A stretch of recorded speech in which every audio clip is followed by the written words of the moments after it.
Bien évidemment, je suis prêt à chier, à jouer, pardon. Oh putain, elle est belle celle-là. Elle est pas mal celle-là. Avant de démarrer cet épisode, je voudrais qu'on ait une petite pensée pour tous ceux qui n'ont pas eu le cadeau qu'ils souhaitaient sous leur sapin. Je pense notamment au petit Thibaut, qui ne met chaque année qu'un seul souhait dans sa lettre au Père Noël et qui s'est encore réveillé très triste ce matin. L'Olympique de Marseille n'appartient toujours pas à l'Arabie Saoudite. Bonjour à tous et bienvenue dans ce 16e épisode de Retour du Stade. Un épisode de trêve qu'on souhaitait quand même vous proposer pendant la période de fête. On espère d'ailleurs que la période est la plus agréable possible pour chacun d'entre vous. Vous étiez très nombreux à nous écouter, la semaine dernière, donc merci pour ça. Aujourd'hui, on va parler, CAN et mercato avec la team habituelle. Opti, Younes, Marwan, comment ça va, messieurs? Bonjour à tous. Content de vous retrouver en cette période et merci du temps que vous nous accordez parce qu'on sait qu'il y a des petits repas en famille qui se trament donc merci à vous et je vais bien. J'espère que c'est le cas de mes comparses également. Ça va très bien également, je j'espère qu'on va pouvoir vous offrir une petite écoute digestive pour tous ceux qui célèbrent les fêtes en ce moment et qui ont le ventre bien repu. Ça va aussi de mon côté. On profite de la trêve, de cet écartement de l'Olympique de Marseille. En général, je vis plutôt mal, mais en ce moment, ça se passe plutôt bien et comme l'a Dans rappelé Max, c'est une petite pensée à Thibaut qui attend désespérément un cadeau, je pense qu'il attend toutes les fêtes, toutes confessions confondues, mais le cadeau n'arrive pas pour l'instant. Il il le demande à chaque fois et pour le moment, il est pas écouté. Comme à chaque trêve, messieurs, petite, question, est-ce que vous avez regardé du foot? Et je me tourne tout de suite vers Younes qui, lui, en a vu, mais qui en a vu a priori de ses propres yeux. Effectivement, j'en ai vu Max, peut-être pas autant que certains autour de la table, parce que je crois que Marouane est très assidu sur l'observation des 1ers matchs de CAN et il a pratiquement vu tous les matchs si je me trompe pas. C'est pas mon cas. J'ai vu le match du Maroc au stade, j'ai vu le match de l'Algérie au stade, j'ai regardé quelques matchs par-ci par-là, à droite à gauche, mais j'étais en famille cette semaine-là, donc j'étais pas focus sur ma CAN. Mais à partir de demain, je rentre officiellement, dans ma compétition, et je vais regarder un peu plus que les matchs du Maroc. Confiant face aux Aigles Mo du Mali, Younes? Ou pas Impatient, confiant? Ça im peut ce qui peut arriver, impatient hein, pour le coup. Impatient plus que confiant, dans tous les cas, j enfin, il y a pas forcément de confiance ou de crainte à avoir dans la mesure où quand tu as déjà 3 points et encore un match à jouer, il y a peu de chances que tu ne sortes pas de ta poule, ce qui est quand même l'objectif principal. Ayant été prévoyant, j'ai le parcours du Maroc, qu'ils finissent 1er ou 2e, donc c'est pour ça peut-être que j'aborde aussi avec autant de confiance, la rencontre de demain. Mais je pense que ça va être un test intéressant par rapport à ce qu'on a vu, face aux Comores, qui était, une équipe qui a cherché d'abord à défendre avant de considérer, toute option offensive.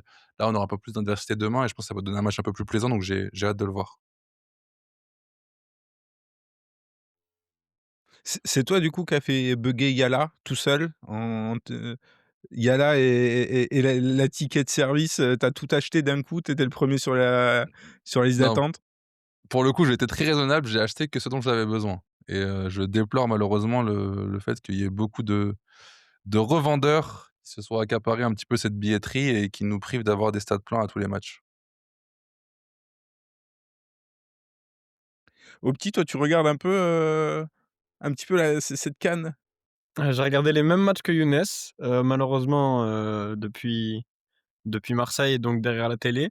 Mais j'ai regardé les mêmes matchs que Younes, je crois pas avoir regardé autre chose. Peut-être la RDC, j'ai regardé un peu et par-ci par-là quelques minutes des matchs, mais rien complètement, si ce n'est l'Algérie et le Maroc. Je serai plus assidu à partir des phases finales, je pense. Les Ouais, phases de ben, ouais, j'ai un peu déçu là, les amis, d'habitude, c'est pas moi le plus assidu là-dessus, mais pour le coup, de mon côté, j'ai quasiment tout regardé. J'ai dû Ah manquer ouais. 2-3 matchs, ouais, parce que moi j'aime beaucoup, mon continent. Ce qui est le cas de Younes sans doute, hein, qui avait d'autres obligations, mais lui est sur place, a des choses à faire, ce qui n'est pas mon cas. J'ai la chance d'avoir un peu de temps et sincèrement, moi je me régale. Je sais pas vous, mais on en parlera sans doute un petit peu plus tard, mais je me régale. Max, t'as eu le temps de jeter quelques petits yeux sur la compète? Alors, je les ai pas tous regardés, j'ai pas pu tous les regarder. J'ai regardé Mali-Zambie, qui était peut-être pas le Pas meilleur choix. ah, tu m'étonnes. C'était c'était pas le meilleur pick. J'ai regardé le Sénégal, j'ai regardé l'Algérie et j'ai regardé une partie du match d'ouverture. Donc quand même, j'ai essayé de brasser un peu, d'avoir un regard sur tous les groupes. Non, c'est beau en plus en tant que non concerné, entre guillemets, par une équipe, franchement c'est beau, c'est beau. Non concerné, mais en même temps, tu vois? Et c'est ce vers quoi j'allais vous emmener pour démarrer l'émission. On est quand même un peu concerné parce que certains de nos joueurs sont à la CAN et puis parce que, enfin moi je considère toujours qu'Iliman Ndiaye est un joueur de l'Olympique de Marseille, donc j'étais obligé de regarder je vois Opti qui regarde en l'air. J'étais obligé de regarder le Sénégal et d'ailleurs il y était très, très bon et ça m'a regret éternel. Mais si, si, obligé de jeter un petit coup d'œil, ne serait-ce que parce qu'on a vu, poindre le débat sur Twitter, les comparatifs avec les compétitions, type la Copa América et cetera n'ont pas lieu d'être quand il s'agit de parler de la CAN. OK, Et ouais, non, non, t'as complètement et as puis, d'accord avec toi aussi sur Iliman, hein. le cœur qui balance, pour une équipe, Max, ou t'es complètement neutre sur la compétition? Z par rapport à des années de colocation, intenses dans lequel, j'ai notamment vu le parcours de 2019. Je Ah là là, mon cœur penche un petit peu pour une équipe. Il y a Maxime, merci Maxime. il y a un C'est pas travail de Voilà. soft power. Il y a un travail de soft power qui est fait par mes frères algériens. Je dois remarquer que vous êtes vraiment brillants dans l'exercice parce que toutes les personnes que je connais qui ne sont pas concernées directement par la CAN via leurs origines ont toutes un penchant pour l'Algérie. C'est une folie. Et c'est l'Algérie, la France, c'est un mariage, Moi, qui a été per compliqué personnellement, et j'habite à Marseille. C'est voilà. peut-être, plus pour soutenir l'Algérie. Mais tu sais que ça, c'est fou parce que moi, comment est-ce que je suis supporter de l'OM? En fait, toute ma famille est supportrice de l'OM. Pourquoi? Parce que je suis algérien, et Marseille, c'est l'Algérie. Enfin, tout simplement, genre, c'est bête à dire, mais les Mmh. liens sont hyper ténus, quoi. Ça vient de Marseille. On espère que ce podcast ne sera pas écouté par, Damien ou Damien R. Eric, Damien R. Damien R, Eric T ou ce genre d'individu, même si ça pourrait nous donner une certaine exposition. Mais tu sais que sans déconner et je pense que tu le sais, Opti, je sais pas si tu es déjà allé en Algérie, Opti? Non, Non? Mais tu mets un pied en Algérie et tu mets un pied à Marseille, il y a évidemment des différences et notables, tu vois? Mais tu retrouves un petit goût d'Algérie à Marseille dans certains quartiers, dans certaines ah ambiances, oui, tu oui. vois? Ne serait-ce que dans le rapport humain. Ne serait-ce Ah que dans oui, le oui. rapport humain, tu vois? Marseille, c'est une ville qui est chaleureuse, qui est pas comme d'autres en France où c'est un peu plus froid. Je vis dans une ville un peu plus froide et c'est vrai que tu le remarques directement, donc les liens, ils sont évidents. Après ça, c'est aussi, enfin, c'est aussi lié au côté méditerranéen. Il y a quand même beaucoup de villes, sur la Méditerranée où tu peux Bien observer ces sûr, similitudes-là, je trouve. bien sûr, Donc après je tu as pas, à mon avis, plusieurs centaines de milliers d'Algériens, comme à Marseille, dans d'autres villes de la Méditerranée. non, effectivement. Mais du coup, pour ceux qui ont le cœur, plus conc un tout petit peu plus concerné que moi, heureux de cette, 1re journée. On enregistre là, jour de trêve aussi, entre la J1 et la J2. Donc, j'ai l'impression que tout le monde est plutôt ravi, du 1er match dans ce podcast. Ravi, je Bah, sais pas, complètement et je vais je vas-y Marwan, je t'en prie. ouais, vas-y, bah, vas-y parce qu'en plus ça m'intéressera que tu complètes, Younes. C'est que moi je suis ravi parce qu'en fait on a une CAN qui a des infrastructures, ultra modernes. Et tu vois enfin des équipes en fait qui ont les moyens de mettre en place leur jeu et mine de rien, au terme de cette première journée, la quasi-totalité des gros, désolé le Mali, mais on peut pas vous faire confiance, sont au rendez-vous en fait. Donc forcément ça joue et moi, j'aurais bien aimé avoir le regard d'Younes. Voilà, je sais que tu es marocain, que tu as le petit biais et cetera, mais qu'est-ce que tu peux nous dire un peu sur le ressenti sur place et en personne, dans les Bah, stades, l'ambiance, le peuple quoi? alors sur ça, par rapport à ça, l'ambiance honnêtement elle est extraordinaire. C'est un vrai plaisir dans toutes les villes, tu sens que le pays vibre pour la CAN. Il y a, je trouve, beaucoup de touristes, qui sont là de différents pays pour le coup, et ça se reflète pas encore tout à fait dans tous les stades pour l'instant, qui n'affichent pas encore complet. Je pense que ça va se remplir au fil de la compétition. Les infrastructures, elles sont magnifiques. Le stade dans lequel a joué le Maroc pour le match d'ouverture, le Moulay Abdallah, il est absolument extraordinaire. Je suis un habitué du Vélodrome, qui est un stade justement qui procure un peu cet effet aux visiteurs quand ils arrivent, ils sont toujours impressionnés et cetera. Là, j'ai pris la même claque quand je suis rentré dans le stade. Il y a un waouh qui te frappe, qui est incroyable. Le stade est grand, il est majestueux, le fait qu'il soit tout rouge aussi, ça donne un côté, très impérial et très impressionnant. J'ai fait l'autre stade de Rabat dans lequel jouait l'Algérie, qui est le Moulay Hassan, qui est un stade un peu plus petit, mais tout aussi charmant parce qu'il y a une proximité très forte avec la pelouse. Les tribunes sont très proches de la pelouse, donc on voit parfaitement de peu de tous les endroits du stade et il y avait une ambiance qui était, remarquable entre Marocains et Algériens dans le stade. Ça a poussé tout le match, il y a eu des chants très sympas et cetera. Après cette première semaine, je dirais pas que je suis ravi, je pense qu'on a eu une 1re semaine de bienvenue, je dirais, parce qu'on a globalement eu tous les gros qui étaient au rendez-vous, très peu de surprises. Ça reste un premier match quand tu as les 3e de poule qui sortent forcément, tu as un petit peu moins le couteau entre les dents et tu as un peu plus le droit à l'erreur. Je pense qu'à partir de demain, on va avoir les premières confrontations entre gros sur tous les groupes qui vont être intéressantes, qui ne seront pas, forcément, à double tranchant parce qu'il y aura quand même la possibilité de sortir de poule, mais ça va donner des matchs plus intéressants et surtout je pense que les phases finales vont être, particulièrement relevées. On peut dire que la guerre va commencer à partir de ce moment-là. Et une petite question d'ailleurs sur, le stade d'ouverture. Moi, j'ai vu des moments sonores, mais hyper forts à la télé et par rapport au VEL, ça a donné quoi ce volume en fait qu'on a pu ressentir notamment juste avant le match? Tu sais, ju entre le moment où les équipes rentrent et où le roi, le fils du roi pardon, arrive et serre la main aux joueurs. J'ai trouvé que l'ambiance elle était dingue, même pendant l'hymne, c'était dingue. Ouais, c'est une bonne question honnêtement. L'hymne, c'était extraordinaire. C'est un des plus beaux moments que j'ai vécu dans ma vie, au stade. J'avais des frissons, vraiment, de dingue. Je sais pas comment le comparer par rapport au Vélodrome parce que là, il y avait quand même une ambiance, assez familiale, assez chaleureuse. Enfin, tu sens que c'est un match de nation et qu'il y a une fierté qui est autre que celle que tu peux avoir pour ton club, qui est un peu plus électrique et passionnelle surtout. Donc c'est difficile de le comparer par rapport au Vélodrome en termes de puissance sonore, ça s'en rapproche. Je pense que c'était au moins équivalent à ce que peut être le Vélodrome, mais il y avait un côté chaleureux qu'on n'a pas forcément au Vel et je trouve que c'est une ambiance trop différente pour la comparer. Les 2 sont top, mais c'est, à mon sens, trop différent. OK, OK, super intéressant, merci en tout cas. Petit point sur le match, enfin sur les matchs du coup de nos concernés. Naïef Aguerd, toi Younes, tu as pensé quoi du stade? Aïe, mon Naïef, j'ai pas envie de trop l'écorcher, Max, je vais être très soft. En vrai, j'en parlais un petit peu avec mes voisins autour du stade. Déjà, ça m'a fait bizarre de le voir dans ce contexte-là, parce qu'il a évolué vraiment devant moi. J'étais très bas dans les tribunes, donc je le voyais très bien, sur toute la deuxième mi-temps notamment et en première mi-temps parce qu'on était assez haut et j'ai retrouvé vraiment le Naïef qu'on a ces dernières semaines à Marseille. Un Naïef qui est pas en crise de confiance parce que peut-être que le mot est un peu fort, mais je trouve que c'est un Naïef qui est moins incisif dans ses interventions que ce qu'il pouvait être en début de saison. Je trouve qu'il se disperse beaucoup trop dans tout ce qui est en dehors du jeu. Il est toujours en train de donner des consignes à droite à gauche un petit peu pour rien.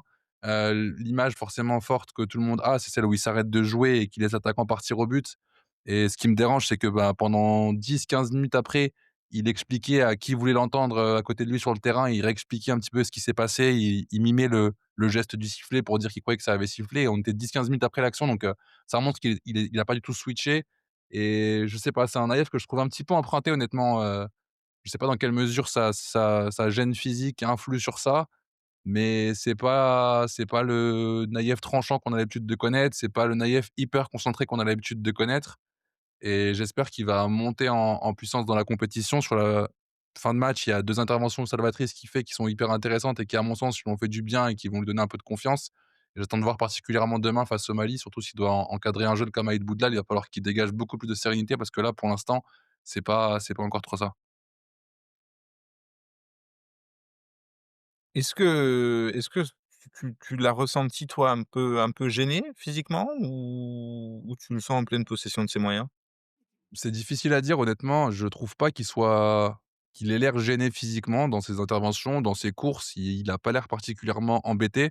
Après j'ai l'impression que c'est plus la tête moi qui pose problème. Je le trouve, très dispersé pour le coup, il a deux trois actions dans le match par exemple où il rate des passes, où il fait des mauvais choix et il passe son temps à reprocher là, en l'occurrence, c'était Saïbari, l'action à laquelle je pense. Il lui met dans le zig alors que Saïbari la demande dans le zag et c'est Saïbari qui a raison d'être là où il est. Naïef rate sa passe et il s'en prend à lui en lui expliquant que c'est là qu'il devait être alors qu'il essaie juste de justifier sa passe ratée. Il a beaucoup d'actions comme ça où pour le coup, il s'en prend un petit peu aux autres pour masquer et essayer d'atténuer un petit peu ses errances et c'est ça qui me dérange plus que la dimension physique parce que je le trouve plutôt bon physiquement. Il a fait quelques retours défensifs sur des ballons en profondeur. On a vu qu'il était capable d'atteindre, une vitesse de pointe intéressante, telle qu'il peut l'avoir, à l'accoutumée, donc je ne sais pas s'il y a une gêne physique ou pas. Ou, peut-être aussi un peu la peur de se refaire mal et de jouer un petit peu sur des œufs qui peut jouer. mais c'est pas ce qui me saute particulièrement. J'ai l'impression que c'est plus dans la tête que dans le corps. Je sais pas comment vous l'avez C'est perçu c'est de c'est la télé? moi, j'ai trouvé qu'il était monté en puissance, mais pas difficile en même temps et effectivement, j'ai pas encore retrouvé celui, que j'attendais, je vais te dire à l'OM. Je l'ai pas vu là, dans ce contexte-là, être aussi dominateur que ce que je l'imaginais être, déjà chez nous depuis X mois, dans la durée, ce qu'il a pas toujours, totalement montré. Mais, pour juste compléter ça, est-ce qu'il y a pas une dimension, absence d'Hakimi, blessure de Romain Saïs? Est-ce que ce côté, leadership peut-être, sur lequel, bah, lui va devoir être là, heu, avec d'autres évidemment, mais lui fait partie clairement des cadres de cette, compétition à domicile, statut de favori. Est-ce que tout ça, ça rentre pas un peu en ligne de compte aussi? Je pense que c'est forcément à prendre en compte. La blessure de Romain Saiss, elle a un impact naturellement, mais à mon sens, elle est censée lui être bénéfique parce que ça lui permet de retrouver l'axe gauche et on a pu voir pendant le match et on le voit déjà à Marseille que personnellement, je le trouve beaucoup plus à l'aise pour trouver des lignes de passe quand il est aligné axe gauche plutôt que dans ce rôle de leader de défense.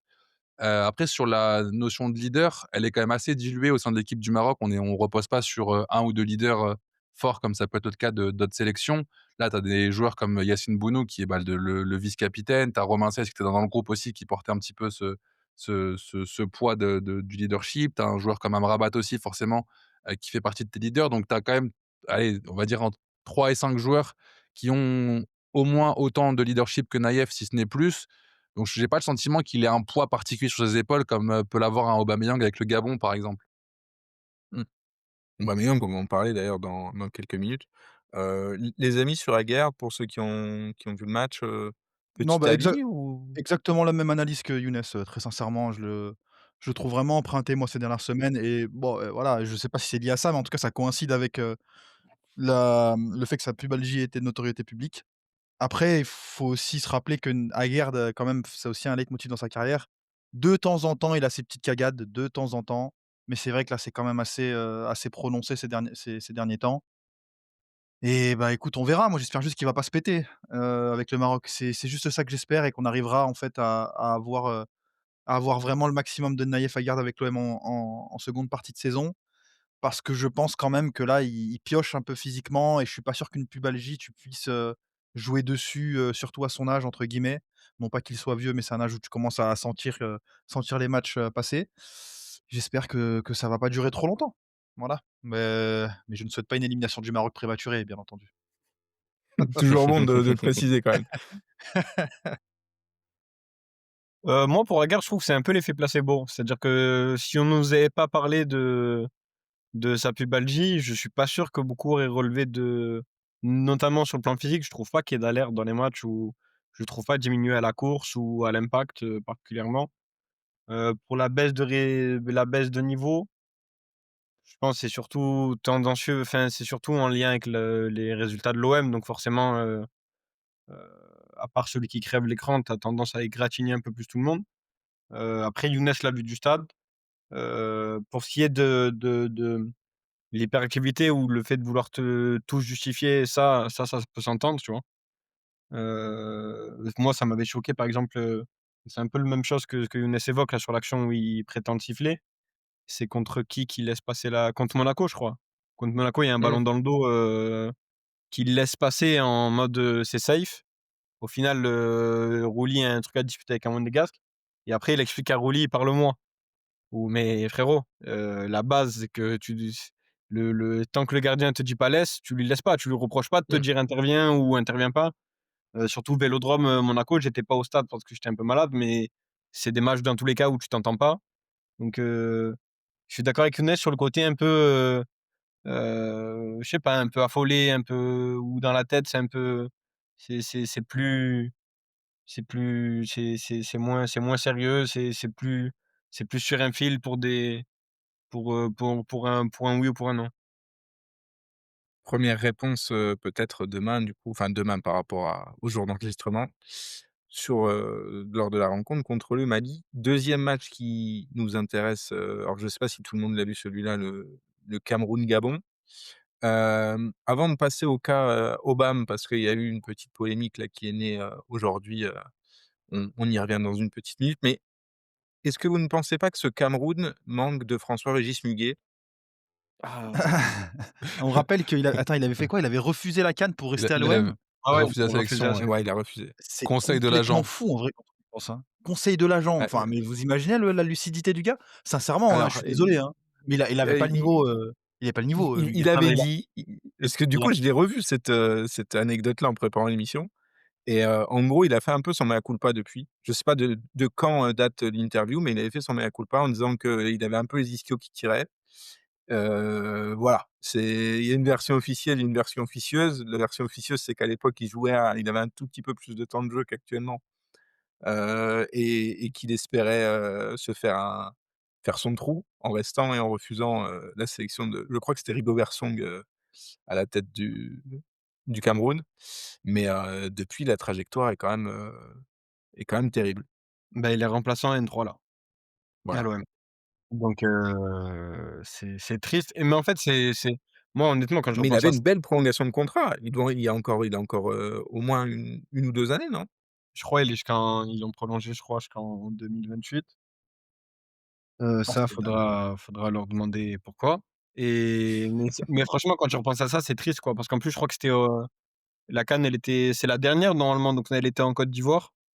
C'est proche du Cameroun, enfin et surtout c'est le rêve, pour n'importe quel joueur, en plus lui c'est un Camerounais, c'est pas un binational, Mmh. c'est un joueur qu'on avait récupéré dans une académie là-bas donc enfin moi je pense que c'était la seule CAN qu'il pourra jouer de sa carrière, c'était celle-là. Savoir qu'il l'a refusé, ça fait ça fait de la peine. Sincèrement, ça fait beaucoup de peine de savoir qu'il qu'il qu'il va porter ça toute sa vie en disant: «Mais Mmh. en fait, qu'est-ce qui m'est passé par la tête? Qu'est-ce qui m'est Vous passé vous par vous la souvenez tête?» de la cote, qu'il avait eue, Muguet auprès de certains supporters après son but, face à Annecy? C'est Et toute c la folie du moment, je pense. Ouais, mais ça a duré quand même, Non, hein, le quelques mois, moi j'ai vu des non, tweets en été, voilà, ouais, compter sur c François-Régis Muguet pendant la prépa. non, mais le pire, c'est la prépa, c'est pas son but parce qu'en vrai, c'est son ça, ouais, but, c'est le il était prépa, un ouais, peu il est Le chanceux, rush ouais. face au Bayern, non? C'était le rush face au Bayern, non? Qui avait fait parler certains, non? Je crois qu'il avait fait une petite ah, contre accélération le contre le Bayern, en Bayern. fait, il a 2-3 courses et vu que c'est un T-Max, voilà, il affole tout le monde, mais après, il y a pas que Le problème, c'est d'autres qu'il y a choses, il y a quoi. le ballon dans les pieds des fois et tu as beau courir vite, Ouais, enfin, s'il suffisait de courir, Bamba Dieng serait le 9 de ouais. l'Olympique de Marseille. ouais, ou Biabiany aurait la carrière de Kylian, de Kiki de Bondy. Vous avez suivi la petite polémique, Obama? Qui a Ouais, pointé le j'étais bout devant de le J'ai son vu nez match. là ça. J'étais devant le depuis ce match. matin. Ouais, ouais, j'étais devant le match, ça m'a bien fait sourire. J'ai fait: «Co attends, mais il est pas forfait déjà Aubame? Il est sur le banc?» Bon, première chose, j'étais surpris quand je l'ai vu, sur la feuille de match et deuxième, c'est 30e minute, Mario Lemina et et Pierre-Emerick Aubameyang sont en train de s'échauffer et vont rentrer du coup pour le Gabon. D'autant plus qu'on nous a annoncé qu'Aubameyang était forfait pour le premier match, que ça a été bien relayé et tu le vois, rentrer. Alors certes, il fait pas une prestation, hyper physique, mais il a quand même fait des retours défensifs de 60 mètres. J'en pense notamment à un, c'était en deuxième période, il me semble moi je comprends, mais après il faut voir aussi ce que le club a dit au Gabon. Comment est-ce que les 2 fédérations, enfin les 2 institutions plutôt se sont parlé et moi je comprends qu'on puisse être, surpris du côté de Marseille si jamais il y avait un gentleman agreement, là-dessus. Mais en même temps, bon, chacun joue sa partition et dans un football où il y a 60 matchs par an avec, différentes entités qui ont des intérêts divergents, avec d'une part le Gabon qui veut gagner son match et revenir dans le match et de l'autre, l'OM qui veut, compter sur le joueur le plus rapidement possible parce que c'est un peu compliqué devant. Ben, forcément ça va clasher au bout d'un moment. Enfin, ça m'étonne pas personnellement. Pour être honnête, j'entends ce que tu dis, Marouane, mais je suis plutôt tenté de me ranger du côté du Gabon, pour le coup, que de l'Olympique de Marseille. J'entends qu'il ait pu avoir Ah, je un me range pas gentleman du côté de l'OM, hein, moi je agreement. comprends les Oui, 2, non, mais hein. bien sûr, mais je veux dire, l'argument de l'OM ou l'argument de la polémique qui voudrait que le Gabon n'ait pas respecté son gentleman agreement avec l'OM, je trouve pas ça très honnête de la part de l'OM, d'une part, d'avoir fait cette demande-là. Si l'OM avait un petit peu joué le jeu sur les dernières semaines, en ménageant un petit peu Pierre-Emerick Aubameyang, j'aurais pu entendre qu'il se demande de faire la même chose à la sélection du Gabon.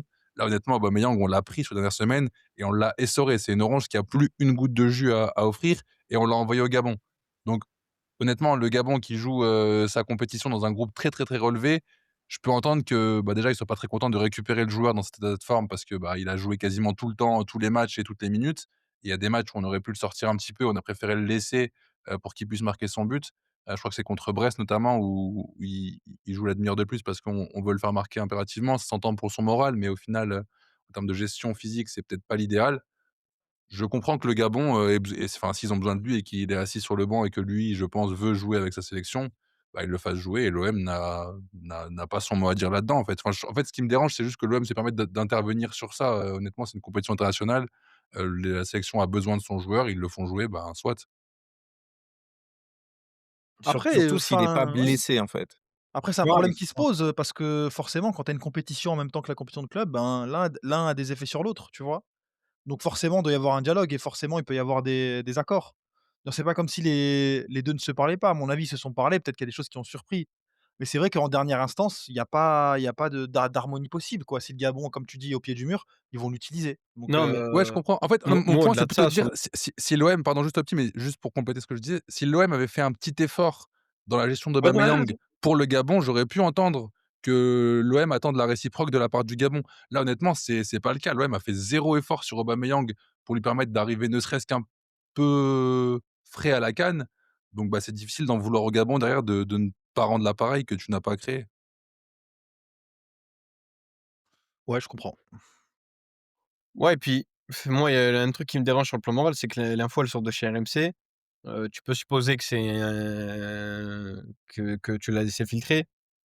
Quand ça fait 5 mois, 4 mois que tu te plains que les journalistes font des polémiques sur toi tous les 3 jours, laisser sortir ça, tu sais pas quel écho ça peut faire au Gabon. En plus, tu fais une polémique sur toi-même. Il y a pas de match de l'OM en ce moment. Personne parle de l'OM. Ne viens pas inventer un sujet toi-même sur, les distensions que tu peux avoir avec le Gabon et ne va pas créer au Gabon ce truc-là. C'est déjà, on sait que c'est un pays, il y a eu quelques polémiques avec, les 2 joueurs rentrants récemment. Je crois qu'il y avait eu des abandons de il y avait des histoires d'abandon de sélection pour Lemina et pour lui, après des Des scandales, dans des des chambres virées d'hôtel, Ouais, nocturnes, je sais plus quoi, effectivement. des virées nocturnes. Là, tu reviens, tu leur dis enfin, c'est le Gabon, c'est leur meilleur joueur, sans aucun doute. S'ils pensent pouvoir le faire jouer sans le blesser et en plus, il s'est pas blessé, quoi, il a fait 60 minutes et comme tu l'as dit, Younes, toi, tu l'as essoré jusqu'au maximum. Ah, dans ton droit, hein, tu vas pas te dire: «Il a Mmh. une CAN, je vais pas le faire jouer». Enfin, Ouais, bien il est sûr, à bien leur sûr, bien sûr. disposition, ils le font jouer. Il le paye grassement tous les Voilà. mois, tu veux l'utiliser, c'est normal. Ouais, c'est ça. Non, non, mais je parle de la même manière que quand il est avec l'OM. Heu, j'ai envie de te dire, enfin, tu vois, après c'est bon, c'est je perds mes mots, mais c'est en bonne entente de dans tous les cas, tout le monde a intérêt à ce que le joueur soit préservé. Mais à partir du moment où il est plus sous ta responsabilité, qu'il est parti au Gabon, voilà, si c'est leur joueur, s'ils veulent le faire jouer, ils jouent. Affaire à suivre, hein, peut-être un joueur, enfin, ça va dépendre du coup du second match contre le Mozambique, dans 3 jours, mais je il y a un monde où tu le récupères dans pas très longtemps. Dans quel état, je sais pas, mais il y a un monde où tu le récupères, ouais, tu je tu me dis savais que ouais, que meilleur tu troisième, savais c'est qu'Aguerd, possible. rentrerait, normalement plus tard que lui. Attendons de voir, il y a peut-être un quart de finale là qui peut arriver, là, apparemment il y a une partie de tableau où le Maroc et l'Algérie pourraient s'affronter en quart de finale, Alors si Bon, les je dis 2 pas que font je suis 1er, confiant, loin de là, hein. c'est demi-finale, si les 2 finissent 1er de leur poule, c'est demi-finale qu'on se rencontre. Ah, c'est pas quart? Non, non, non, si les OK, 2 sortent 1er de leur ah, poule, tu ça avais sera en déjà regardé ça, demi-finale. Younes? Pour quelle raison tu avais déjà regardé ça? Ah T'inquiète, je suis, il a des billets Ah! pour les 2 je côtés du je tableau pour, tous les matchs. Donc je il a suis, son tableau Excel, il sait je exactement. je suis aussi, lié à l'Algérie. Je suis pas supporter, mais je suis lié à l'Algérie. Ce qui ne t'a pas empêché de mettre des petits tweets, sur, un contact avec Amoura, voilà, si s'il ne se relevait pas, tu étais bien content. Bah, ça va peut-être teaser un peu ce qu'on disait tout à l'heure, mais honnêtement, j'ai vu le match d'Amoura, j'ai vu l'utilisation qui en a été faite sur ce match-là. J'ai trouvé qu'il était assez concerné défensivement et surtout ce qui permettait de te proposer dans l'espace avec ballon. J'ai fait des parallèles avec Peshao. Je sais que, Marouane, tu connais bien le dossier, c'était sensiblement J'y le ai même c'était pensé, j'y ai pensé. sensiblement le même prix. Honnêtement, j'ai assez facilement projeté l'utilisation qu'on aurait pu faire de ce joueur-là à la place de Peshao si on avait dû choisir entre les J'y ai 2. pensé. Pour être honnête avec toi, même si tu sais que je défends Peshao, j'y ai pensé pendant le match. Je me suis dit: «Tiens, c'est dommage que celui-là, on n'ait pas voulu y aller». Voilà. Ouais. C'était ouais.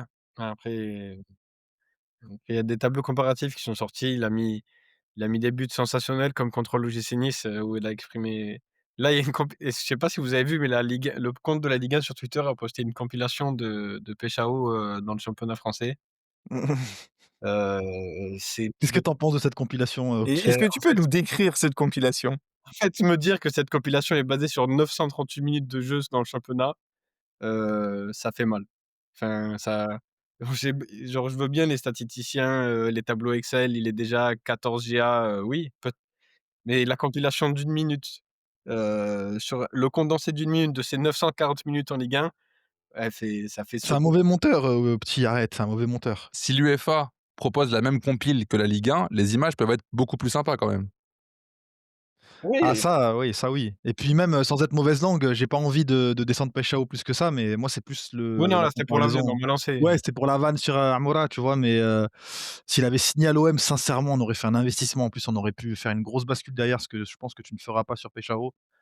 Ça aurait été dingue, franchement, le mec est franchement, moi, quand je vois Omar Marmoush à City et je vois Amoura à côté, je me dis pas que Amoura est un joueur bien moins fort que Marmoush, quoi, tu vois?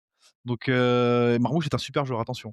Mais Amoura, franchement, waouh! Franchement, les gars, je sais pas ce que vous en pensez, mais des fois, enfin, pour moi, ce type de joueur, c'est typiquement l'exemple où tu vois qu'il y a certains passeports, Ah ouais, il y a ben, certains qui ne pas, bien sûr. certains passeports, ils ne t'aident pas, quoi. Parce qu'un mec comme Amoura, il a des qualités aujourd'hui, c'est dingue. Enfin, aujourd'hui, c'est un joueur qui arrive à être efficace avec et sans ballon.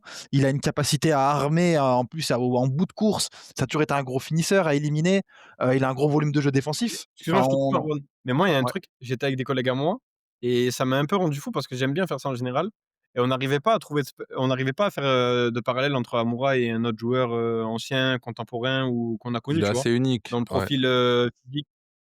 Genre j'arrivais pas à trouver un Craig Bellamy? ouf. Bah, c'est un bon joueur. Moi, j'aimais bien. C'est pas pour lui manquer de respect, je dis ça. Ouais, ouais, C'est mais ouais, il y a quelques trucs similaires, mais ouais, non, mais je vois ce que tu veux dire. j'arrivais pas à trouver, tu vois, ce petit joueur de côté, et encore entre côtés qui peut aussi jouer neuf, qui bouge dans tous les sens, Craig Bellamy. OK. Craig Bellamy. Bon après, c'est pas le pour moi je sais pas s'il est plus talentueux ou pas, mais et c'est pas exactement le même morphotype et cetera, plein de choses, hein. Mais en termes d'ailier qui a une grosse activité, qui est capable d'éliminer et en même temps d'envoyer des patates, je fais un petit parallèle avec Craig Bellamy. Mais ça s'arrête là. Mais en Pour tout les cas, plus super jeunes, joueur, Craig Bellamy, allez taper, sur YouTube compilation highlight Craig Bellamy. Je pense mais qu'il y a il super y a joueur, plus hein. de compilations que de Peshao.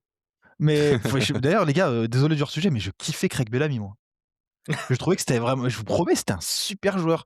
Le gars, c'est les débuts de City. Lui, il était plutôt dans la deuxième partie de sa carrière. Mais le gars, un petit taureau sur le côté comme ça, dingue, dingue. Allez Il Ouais, fait découvrir c'est ça, partie je de sais ces pas. joueurs qu'on aura oubliés du début de City, du début du grand City. Avec on s Elano, mention pour ceux qui se souviennent. les squats aussi. Jolly Scott. Les Scott, Ouais, ouais, c'est vrai. moins fringant physiquement que Bellamy, les Scott. Adam Johnson et Un Robinho, un dont on un se souvient autre désormais pour un d'autres autre raisons. registre. Pour Ouais. Pour d'autres raisons. pour des raisons judiciaires qu'on n'a pas le droit d'évoquer dans ce podcast. Exactement. Je vois qu'on parle un petit peu mercato. Est-ce qu'on passe tout de suite sur le passage mercato ou est-ce que vous y avez encore des petites choses, Ah bah, que vous faut quand vouliez même, hein, rajouter le débrief sur la CAN et de sur les prochains jours? le débrief de Marouane Opti sur le match de l'Algérie quand même rapidement, avant de passer au mercato. Opti, si tu l'as vu, tu peux commencer, hein. Bon, tu peux que te satisfaire du résultat, quand tu as été supporter de l'Algérie lors des 2 dernières CAN parce que tu avais pas gagné un match et que là, au moins, tu sais que tu vas éviter, cette humiliation-là. Mais tu ressors frustré parce que, en fait, tu sais que cette équipe, dans l'état actuel et avec les choix qui sont faits là, ne peut pas aller au bout. Enfin, en tout cas, moi, elle me fait pas l'illusion de pouvoir aller au bout. Mais tu vois certains rentrants et tu te dis qu'il y a une autre équipe avec d'autres choix qui pourrait se frayer ce chemin-là. À voir s'il faudra il Tu veux faudra, parler des changements qui ont eu lieu vers un quart d'heure de la fin? ouais, bah, surtout, 60e minute, Maza.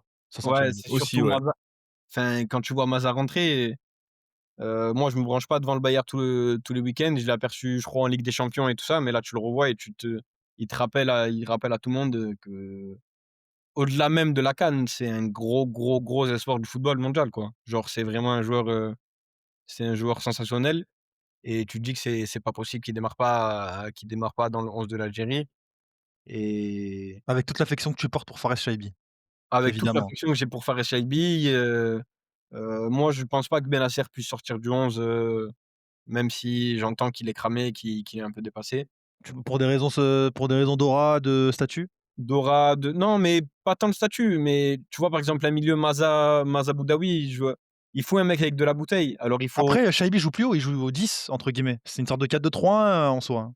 ouais, mais Chaibi, il a quand même une grosse activité. Genre, il a quand même une grosse activité, tu vois? Il se restreint pas au dernier tiers, donc je vois pas Bennacer sauter, parce qu'en fait, il y a pas les éléments pour le faire sauter. Bah, Heu, c'était Bentaleb en vrai, qui mais aurait pu Maza pour compenser. Chaibi,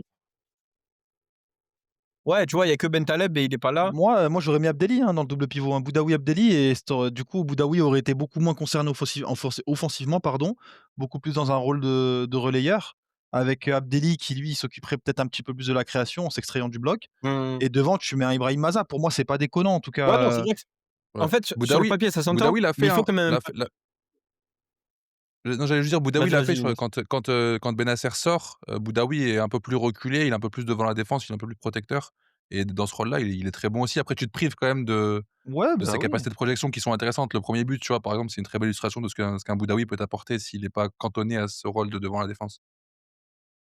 Bien sûr, et pour moi de toute façon un double pivot, il doit être capable, l'un et l'autre doivent être capables de se projeter évidemment en alternance, hein, parce que forcément il faut qu'il y ait quelqu'un pour tenir la baraque quand même. Mais ouais, moi je rejoins le constat d'Opti sur ce match. Le truc, c'est que moi, ce qui m'a beaucoup gêné, c'est le manque d'intensité, mais quand tu vois la composition du 11, tu vas pas demander à certains de faire 10-11 kilomètres par match à haut niveau et ça, c'était vraiment le problème et le truc, c'est que l'intensité, elle détermine énormément de choses sur un terrain de football. Elle détermine, l'exposition de ta ligne défensive, elle détermine, les ballons que tu peux donner devant et là, pour le coup, c'est vrai que, ça a mis en lumière, un mauvais match, par exemple, de Rami Ben Sebaini que j'appelle affectueusement Leonardo Balerdi en sélection. Voilà, pour des raisons, je pense dont vous vous doutez et derrière, en fait, quand tu exposes déjà un gars qui joue, dans une défense à 3 à Dortmund et qu'en plus, voilà, tu le mets constamment en situation de 1 contre 1 dans une défense à 4, bah, c'est compliqué et c'est vrai que, il doit y avoir d'autres choix et à mon avis et j'espère que si, Vladimir Petkovic est un bon coach, ce que je pense qu'il est. J'espère que, au prochain match, il aura tiré les leçons de son coaching parce que Mazadona, comme on l'appelle au pays, il faut qu'il débute. Il faut qu'il débute. Il faut qu'il Et débute. et et est-ce Et que Hadj selon toi Moussa? d'ailleurs, Petkovic a les épaules Ouais, moi, c'est l'autre sujet que je Ah, voulais c'est évoquer, dur. c'était au-delà même de Hadj Moussa, c'est en fait, Mahrez, tu peux pas l'utiliser comme en fait, là, si tu continues à l'utiliser comme ça, il te pètera la gueule dans les matchs sérieux, genre. Et c'est-à-dire En que fait, tu peux l'utiliser parce qu'en fait, comment il là, tu vu, il l'a utilisé plutôt dans l'axe, Mahrez sur ce match-là. Il était pas vraiment, il étirait pas le bloc. Pour moi, tu peux, mais par contre, faut avoir une équipe où tu mets d'autres profils au milieu de terrain. Benacer, c'est pas possible. Tu peux pas pondre un match avec un joueur qui n'est plus capable en fait de jouer, à très haute intensité pour le moment sur 90 minutes et le truc, c'est que les déplacements que ne fait pas Mahrez, qu'il ne fait d'ailleurs pas en Saudi Pro League, hein, quand on regarde les stats physiques, hem, tu peux pas simplement demander à un Belrali en piston droit de couvrir tout son côté, il va être cramé au bout d'un moment. Benacer dans le demi-espace droit, il va être cramé au bout d'un moment et Mahrez qui ne fait pas non plus les efforts dans cette zone du terrain, en fait, tu vas te tuer tout seul. Donc si Mahrez, il doit être titulaire, bah, il faut qu'il y ait d'autres joueurs autour de lui. Tout simplement. Sinon ça va être ouais, notre compliqué. schéma de jeu, tu vois? Mais Ouais, ça va être mais compliqué. dans tous les cas, il pose des problématiques, dont tu préférerais te passer, tu vois? Et soit il a mis un doublé. Ouais, il a mis un doublé. Bah, moi C'est Ouais, j'ai bien sincèrement vu peur les que situations, ce j'en attendais pas moins de lui, le hein, sur les situations qu'il a le honnêtement, eues. doublé, genre, ça ressemble un peu ils me au font baiser penser de au la but mort quand même, hein. moi, ils me font penser au but de Milik, pendant la saison Sampaoli, genre, c'est Ah non, ah non! Ah non, ah non, non, ah non, ah tu non, ah non, ah non, ah es non, ah non, content ah parce que non. ton équipe, elle a marqué un but, Ah mais non. tu te dis que le problème, c'est qu'il va devoir rejouer à cause de ce but-là En vrai, et je peux que tu rejoindre te Opti dis que sur le ça, but hein. Ah non. Ah non, mais tu m'étonnes que tu le rejoins sur ça, tiens. Ah non, les gars, mais arrêtez Milik aussi, les gars, c'est Ouais, je vous promets, moi je Mais comprends non, mais que c'est pas les la gens comparaison, je comprends que les c'est gens pas ne la l'aient pas comparaison aimé. intrinsèque du joueur. Non, c'est la comparaison en fait, ce qu'il Non, voulait dire non, avec c'est pas Milik, non, un peu de respect. c'est genre, en gros, le fait qu'il marque un but, tu es à la Mais fois Milik, content il que est ton bon, c'est un équipe bon marque. joueur. Les attention, Non, hein. mais oui, mais Non, c'est non. pas ça, c'est pas ça. La question, c'est qu'on voulait plus le voir. Là, en gros, c'est que le joueur marque un but, Moi, à la tu es content parce que ton Younes. équipe marque, et Ouais, après tu te mais dis, en fait, ce but-là va légitimer et risque de bloquer le fait de faire certains choix. Et tu as l'impression d'être, c'est un peu le baiser de la mort, ce que j'ai dit tout à l'heure, c'est que tu es condamné Bah, du moi coup à j'étais revoir content quand je Mahrez voyais jusqu'à la Milik à fin de la l'OM. Moi j'étais compétition. content.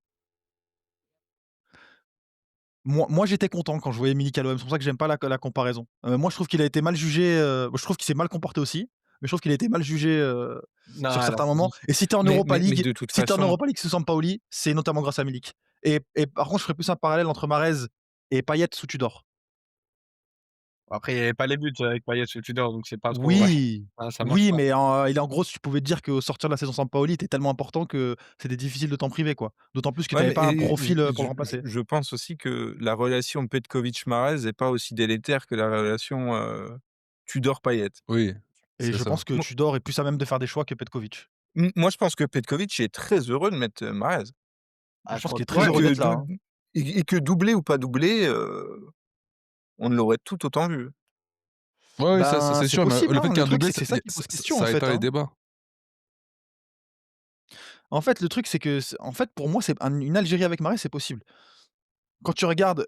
regardes, sa qualité de pied, sa qualité sur coup de pied arrêté, c'est possible. Le football africain, il y a des gens qui disent que ça vaut l'euro en termes de compétitivité. Moi, je suis pas d'accord et faut arrêter un petit peu aussi avec cette Non, histoire. non, avec le Rhône. À Enfin, force de forcer, enfin, il faut pas y croire, il faut peut-être, le vendre en termes d'éléments de communication, mais en tout cas, il y a toujours de la place pour avoir un Mahrez sur le terrain, mais tu peux pas avoir un Mahrez et un Bennacer OK, et d'autres ouais, joueurs sur le terrain, tu vois? C'est ça le problème. C'est ça ça le OK. problème, c'est qu'il faut qu'ils soient entourés et qu'il y ait compensation parce que sinon derrière tu vas avoir des gros trous et ça s'est vu en première période notamment. Il y a des courses qui sont pas faites, il y a des appels qui ne sont pas faits, il y a des trous au milieu de terrain en transition défensive, tu avais des trous mais énormes et face à des équipes qui misent tout sur, la verticalité, ce qui est notamment le cas des petites nations comme, le Soudan, il y avait même, Mozambique, hein, qui sont très forts là-dedans.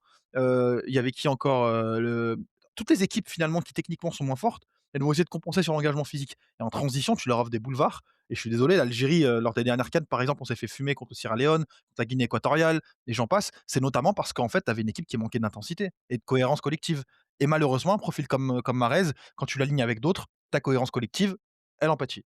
Ouais, mais quand ton leader, c'est lui, quand ton capitaine, il a aussi peu d'intensité, tu as pas cette enfin, Je suis d'accord. c'est ça pose problématique. Après, il y a le match contre l'Arabie Saoudite qui est il me semble, c'est le dernier match d'équipe nationale avant la compétition où Mahrez était plus axial avec Edou Moussa à droite. C'est une piste qui pourrait intervenir en cours de compétition et qui pourrait changer le rapport à Mahrez, tu vois? Enfin, Bah, le complètement et complètement, mais de toute façon, au petit, je pense que tu as vu la même chose que moi sur, la deuxième partie du match. C'est que quand Maza rentre, quand Hadji Moussa, il rentre, quand, Boulbina, il rentre, au bout d'un moment, tu ouais, as des complètement. armes tu des armes sur le côté. Enfin, le Soudan, certes, ils étaient à 10 et ça joue aussi, mais ils pouvaient rien faire, en fait.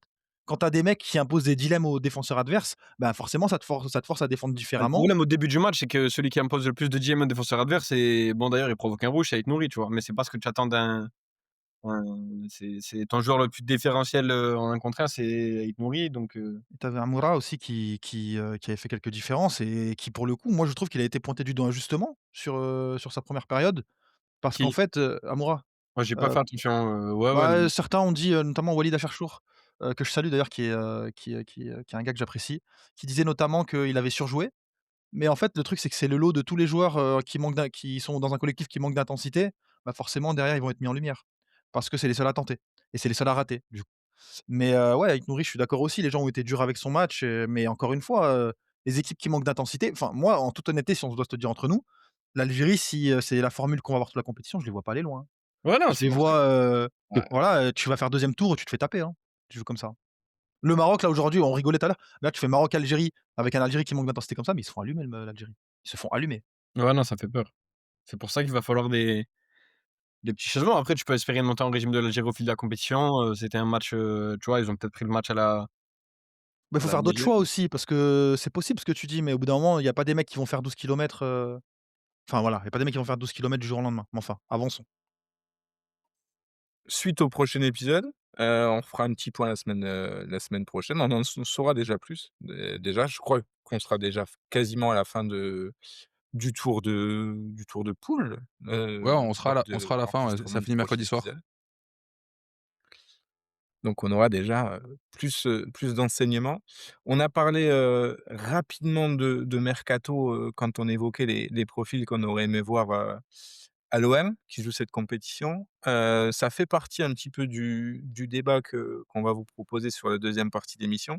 Je vais retrouver tout de suite la question, des auditeurs qui nous a un peu permis d'avancer sur ce débat-là. C'est Ben Perez qui nous a demandé: «Est-ce que vous pensez objectivement que De Zerbi va réussir à faire mieux jouer son équipe? Que faudrait-il pour cela selon vous? À quoi vous jugeriez le fait que le fond de jeu s'améliore?» Alors pour certaines de ces questions-là, on y a répondu, j'invite Ben à écouter le podcast de la semaine passée.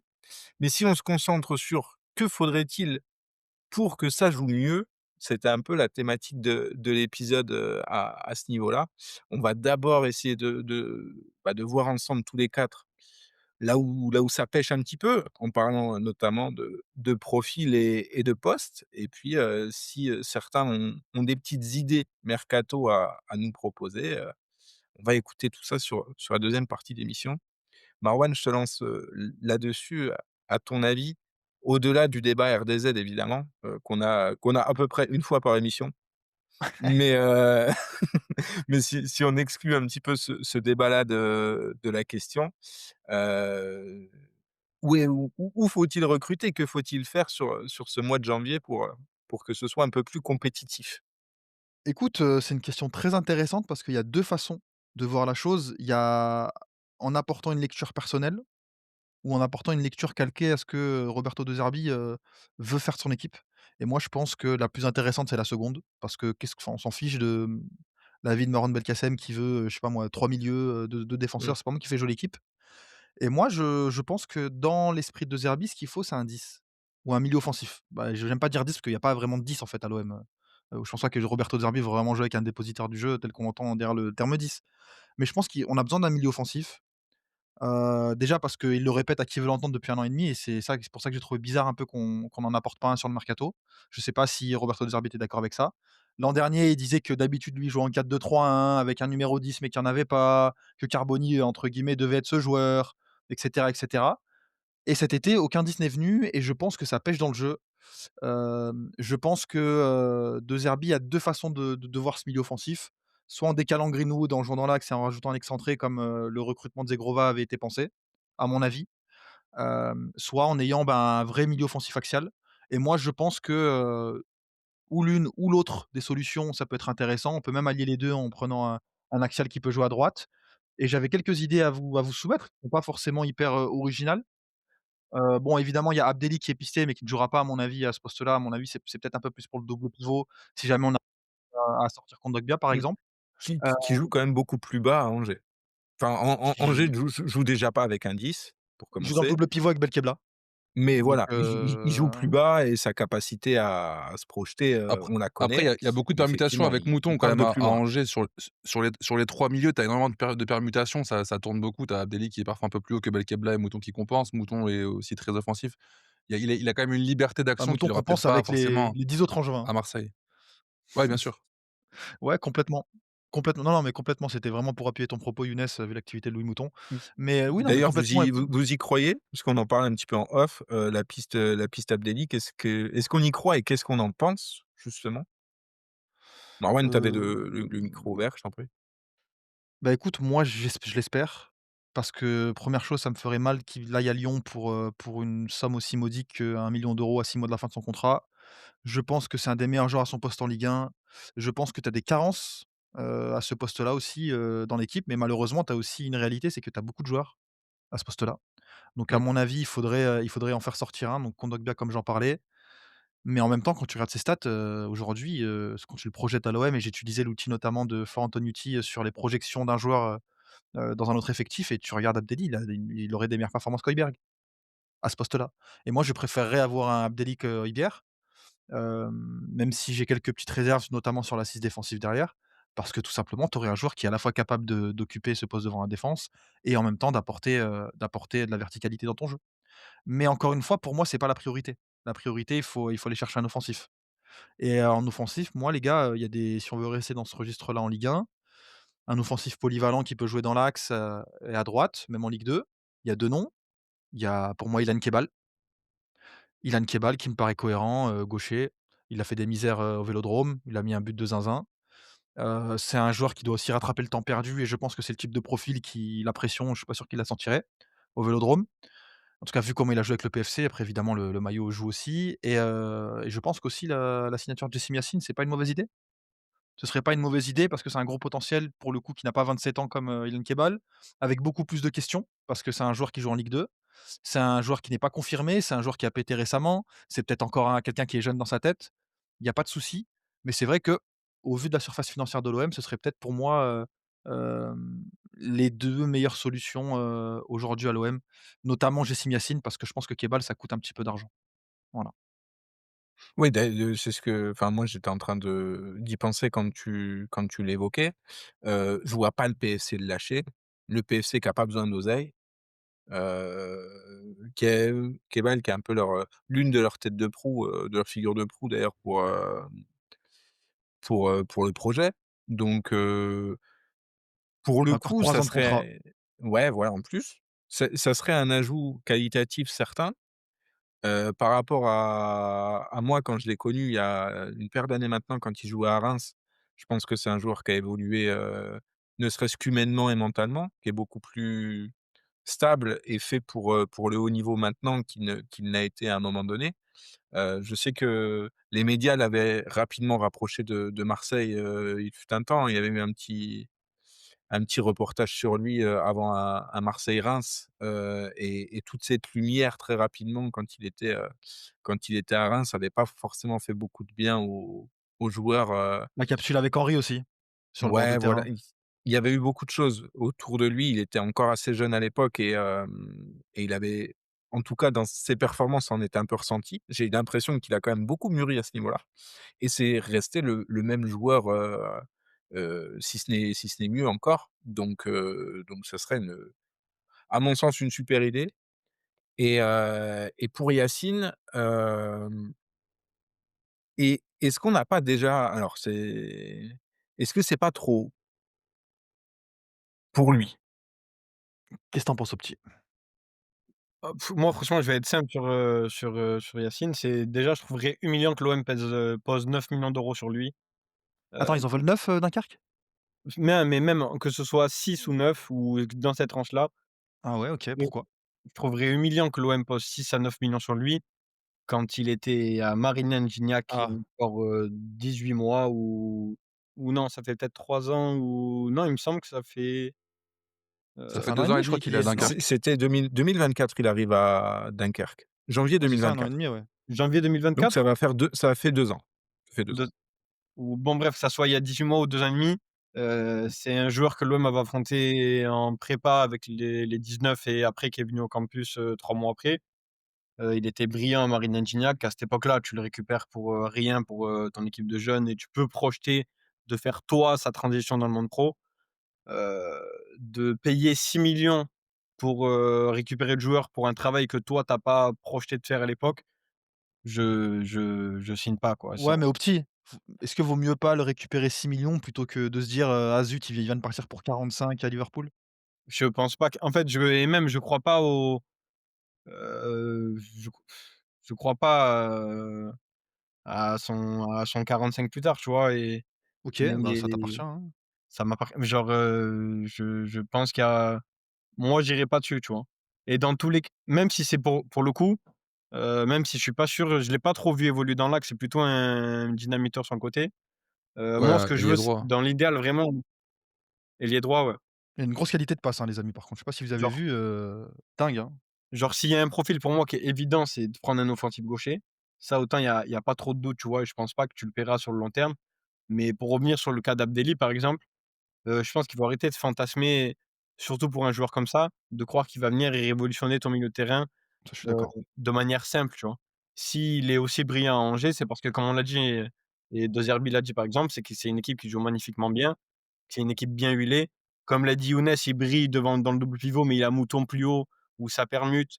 C'est pas un joueur qui c'est pas un step monumental, c'est un mec qui brille parce qu'il est dans le collectif parfait et si tu le ramènes à Ah, l'OM pas que quand même, il a des qualités, au non, petit, non, non, franchement, mais il c'est est Non, mais très, mis très, en très fort, hein. je veux te dire que il est pas autosuffisant. non, ce que je veux il peut être autosuffisant sur certains aspects, mais ce que je veux te dire, c'est qu'il est mis en valeur par un collectif. Si Vous tu entendez quoi par autosuffisant? Pour un milieu de terrain là?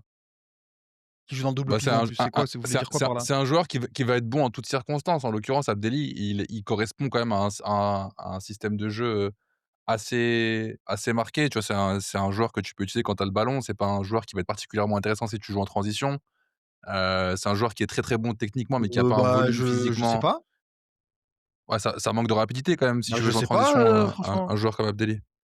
Moi, Bah, j'aime beaucoup c'est le tu joueur peux dire que ça honnêtement. peut Je être une je suis rampe de con lancement, hein. Tu peux dire que ça peut être une rampe de lancement. Après, c'est pas un mec c'est un mec qui a une densité physique, notamment dans les duels. Enfin, aujourd'hui, tu joues avec Højbjerg, quoi. Ouais, je sais pas. Enfin, c'est Moi ça qu'il faut personnellement se dire aussi, si quoi. Højbjerg, enfin, c'est pas un mec qui, c'est pas, tu vois? je signe tous les jours parce que j'aime vraiment beaucoup le joueur. C'est un très beau joueur de football et c'est vraiment le genre de joueur que j'aime, surtout au milieu de terrain.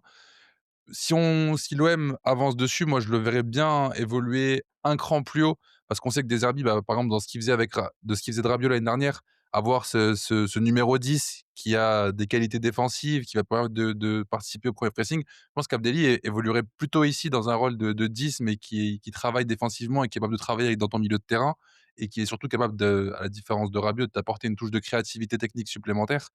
Moi, je le verrais plutôt un cran plus haut plutôt qu'en concurrence directe avec Højbjerg et j'imaginerais parfaitement un milieu de terrain avec Vermaelen, Højbjerg et Abdelli. Je trouve que ça se compléterait plutôt bien d'ailleurs, justement.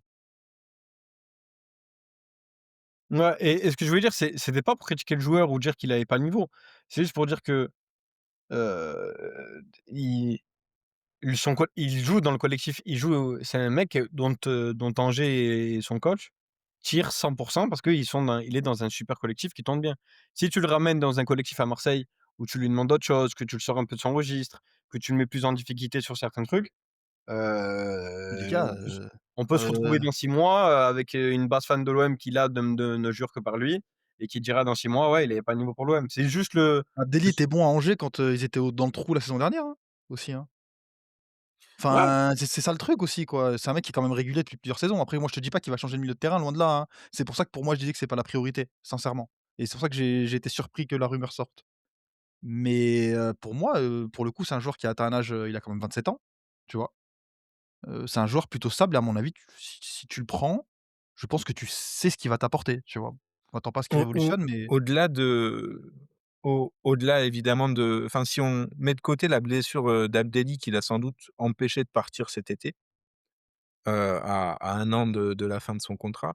Pour vous, quelle est la différence, si ce n'est, la capacité à le revendre, mais entre Angel Gomez et Abdelli? Parce que c'est à peu près le même poste, à peu près le même registre. Je trouve Abdelli un petit peu plus, complet, notamment dans les duels, et dans la capacité à se projeter. Mais si on a été sur Angel Gomez et qu'on risque en tout cas, où il y aurait potentiellement la volonté de s'en séparer, où il ferait partie de ceux qui peuvent partir dès cet hiver, heu, est-ce qu'on n'est pas sur le même type de pari? On parlait la semaine dernière dans la dernière émission des paris à tenter et qui coûtent pas grand-chose. Est-ce qu'on n'est pas là encore sur un pari, qu'on tente parce que ça coûte pas grand-chose, mais que comme tu disais au petit, dans 6 mois, au mercato d'hiver, il y a un départ dans le golf qui satisfait tout le monde ouais, et c'est sans être Après un mauvais joueur ou sans qu'on se moque de son passage, bah, il aura pas marqué les esprits plus que ça. bah, après pour sur moi, déjà, en c'est 2 enfin, joueurs différents, Abdelli porte le ballon déjà et élimine, ce que ne fait jamais, Angel Gomez. Angel Gomez, lui, c'est plutôt la phase de recyclage, c'est un joueur qui va donner de la vitesse au ballon, alors qu'Abdelli, il est capable de le porter, d'éliminer et de frapper surtout. Et ça, pour le coup, Angel Gomez n'est pas un danger, n'est pas du tout un danger quand il a le ballon dans les pieds, hormis par la passe et encore. Donc bah pour moi, c'est quand même différent. Tu as un mec qui est capable de «dynamiter» entre guillemets.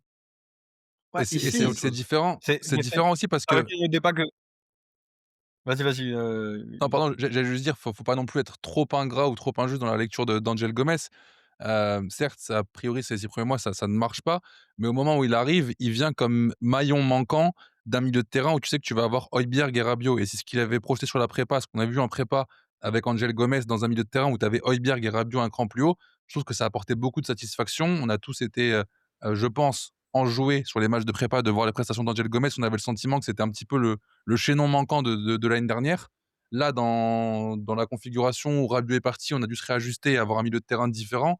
On a un peu le sentiment que Angel Gomez n'a pas forcément trouvé sa place et que le pari n'est pas aussi tentant que ce qu'il pouvait être quand tu le prends début juin, pour le coup. C'est ma lecture en tout cas de la situation d'Angel Gomez. Là, Abdelli, si tu le prends à l'instant T avec ta configuration que tu connais et pour répondre aux besoins que tu connais, sauf incident et bagarre dans le vestiaire, a priori, il a tout pour apporter satisfaction et ne pas être regretté dans 6 mois. Et dans tous les cas, c'est pas un joueur que tu vas signer pour 4 ans, Abdelli. Donc, Et un truc, c'est que moi, Angel Gomez, moi, je suis désolé, mais je trouve que De Zerbi, il a sa responsabilité dans son utilisation. Tu commences la prépa en l'utilisant dans le double pivot et tu finis par l'utiliser à chaque fois dans le milieu le plus haut. Alors que c'est un joueur qui est fait pour donner de la vitesse au ballon et qui tu sais que c'est pas un mec qui va dribbler 3 gars.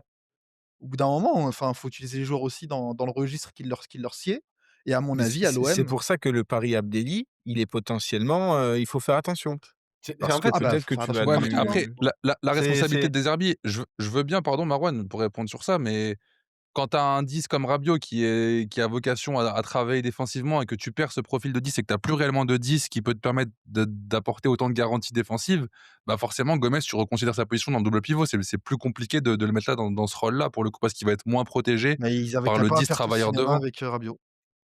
Ah, ben Ils ça, avaient qu'à pas c'est faire notre tout ce histoire, cinéma bien avec sûr. Rabiot, je Oui, suis oui, bien désolé, sûr. Bien sûr. Non, non, bien sûr, bien sûr, bien sûr. tu vois? Malheureux et puis De Zerbi peut aussi changer sa formule au bout d'un moment. C'est que l'année dernière, il te dit toute la saison qu'il veut jouer en 4-2-3-1, derrière au final il s'assoit sur son 10, il s'entête avec une formule où finalement il a pas vraiment de joueur, idoine pour le poste entre guillemets de 10.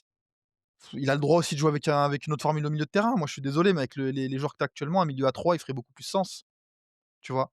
Hem, certes tu peux l'avoir ce milieu à 3 mais dans des configurations un peu particulières et je trouve qu'en tout cas, sans même vouloir m'enliser dans le débat Abdelli, moi je pense pas que ce soit la priorité. après, je vais juste dire un truc, c'est que moi, je veux bien les critiques sur Gomez et tout et même sur RDZ, mais moi, mon match préféré de l'OM cette saison, c'est avec Gomez en 10. Donc je Lequel? suis même pas Contre Strasbourg? tu vois, je suis même pas sûr que moi, c'est mon match préféré de l'OM cette saison, tu vois? C'est Strasbourg-OM? Bah, Ton match préféré cette saison? c'est mon préféré de loin. Sérieux? le match où tu es longtemps dominé? Tu es dominé d Non, déjà à l'entame, tu les massacres. Tu es dominateur, je pense sur la première mi-temps, tu Mon match perds préféré, hein. déjà, je pense sur la De première 0 à mi-temps, tu es 20, ouais. devant, large devant.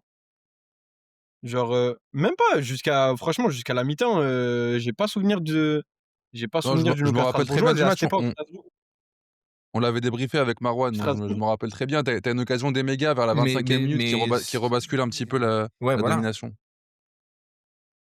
mais c'était C'est pas mais OM tu Ajax ton match préféré? as Le pas meilleur match de l'OM Greenwood. cette saison? Pardon?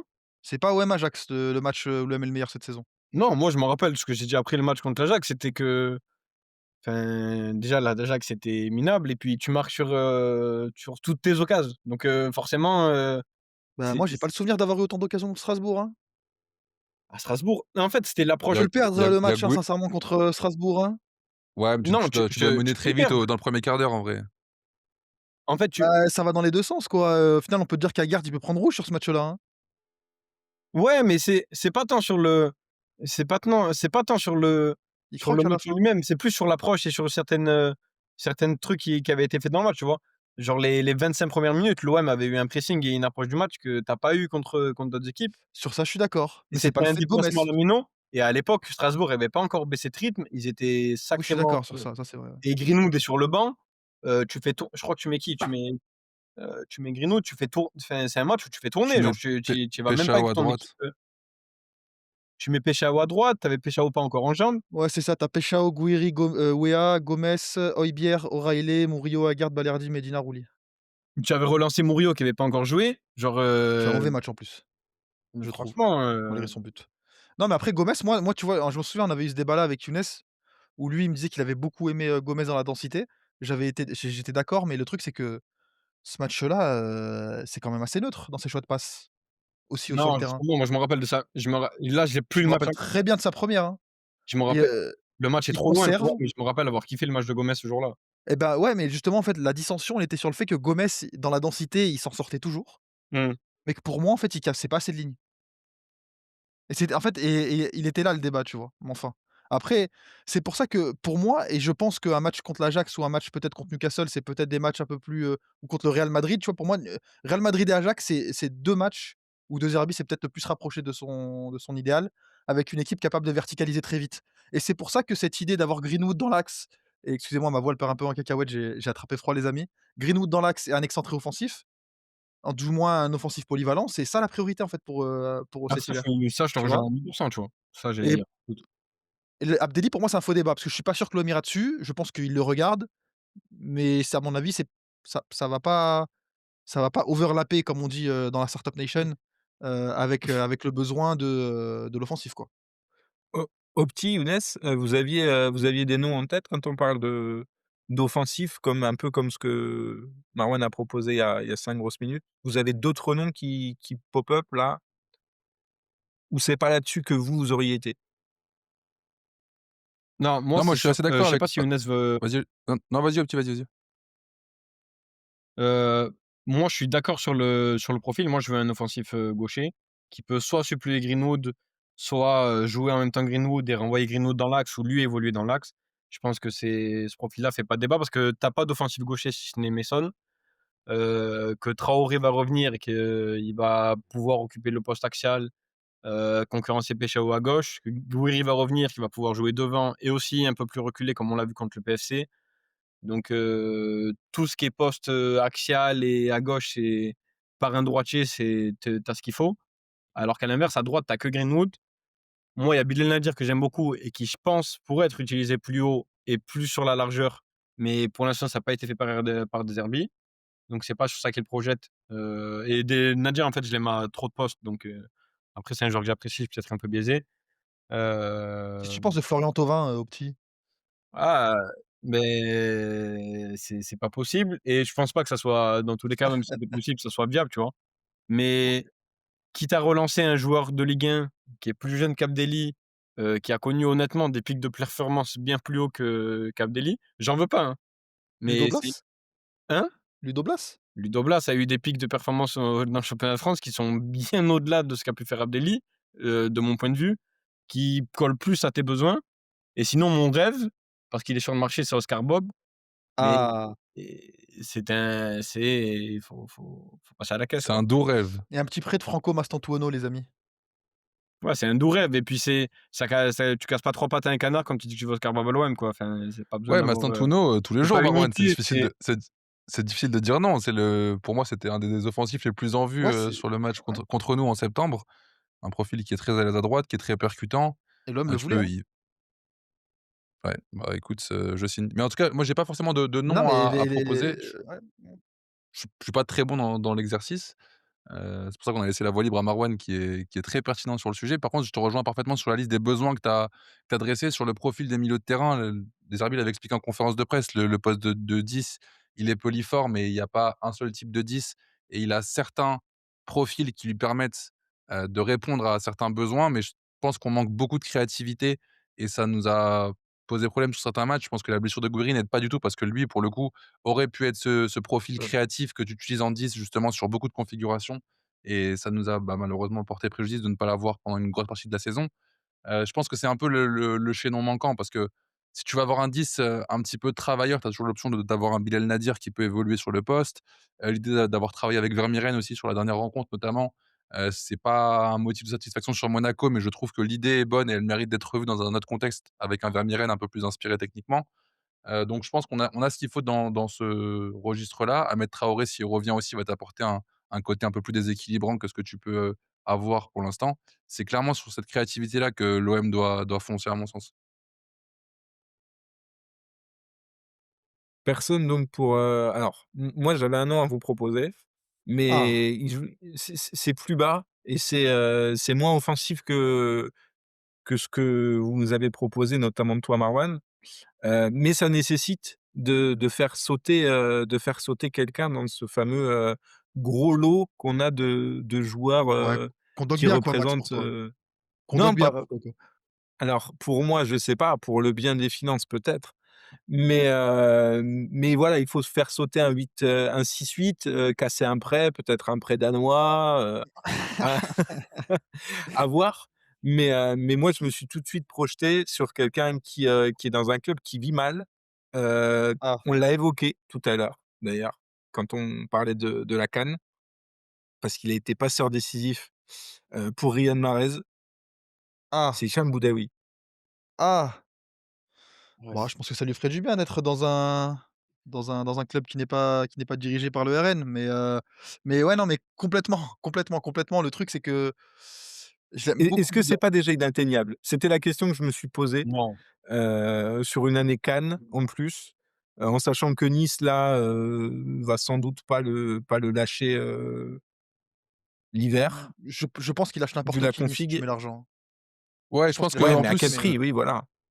je pense que, enfin, vu ce qui se passe avec les supporters, c'est pas un joueur qu'ils vont particulièrement retenir de ce qu'on a compris un petit peu des échauffourées qu'il y a eu entre les supporters et les joueurs. Donc, je pense qu'il peut y avoir une volonté du club de s'en séparer s'il y bah, c'est de a leur s'il y a une faute offre. apparemment.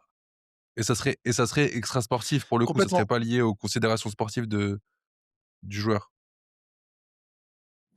Ouais, bah, c'est une super idée, moi j'aime beaucoup, j'ai milité pour lui, mais j'ai découvert un autre joueur entre-temps, à ce poste, qui s'appelle Arthur Atta, qui joue à Ah, l'Udinese.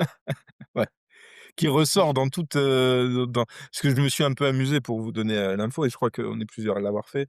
Je me suis baladé un petit peu chez nos amis de Datascout, pour piocher un peu des idées de différents profils et sur différents postes et pour le coup, Arthur Atta, il casse la baraque, Ah mais à peu près et peu importe ce que tu veux chercher, si tu coches milieu de terrain, tu as Arthur Atta qui ressort, très mais tu sais haut q dans enfin, à peu près toutes les données. ouais, je pense que ça va être trop cher pour l'OM, dès cet Ouais, été, c'est déjà trop cher, je pense. mais je l'ai vu en match. Mais les gars, moi j'ai revu Paul Pogba, hein, sur certaines actions, hein. Après, voilà, c'est un autre talent, machin et tout, aucun rapport, tu vois? Mais un gars qui est si grand, qui arrive à éliminer comme ça, qui arrive à mettre des passes comme ça, qui a une frappe de balle et en même temps, quand tu le regardes jouer, tu vois que le potentiel, il est monstre. Parce que physiquement, il pèche quand même sur certains duels. Mais comment ce mec-là est parti de Ligue 1 sans que personne ne le remarque, quoi? Parce qu'il y a des gens qui sont payés pour regarder des matchs, qui en regardent, 50 par semaine. Normalement, un gars comme ça, tu le laisses pas partir, quoi. Et encore une fois, un talent de Ligue 1 est parti à l'Udinese et aujourd'hui, tu as déjà les gros italiens qui sont dessus. Je sais pas combien ça coûte, aujourd'hui, ça coûte peut-être 25-30 millions d'euros.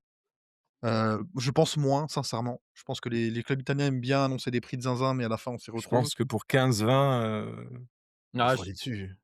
franchement, je sais pas Faut parce je pense qu'il est blindé parce qu'il a pas doit avoir 3-4 années de contrat. Je pense que si c'est pas plus, donc je pense que c'est cher, hein.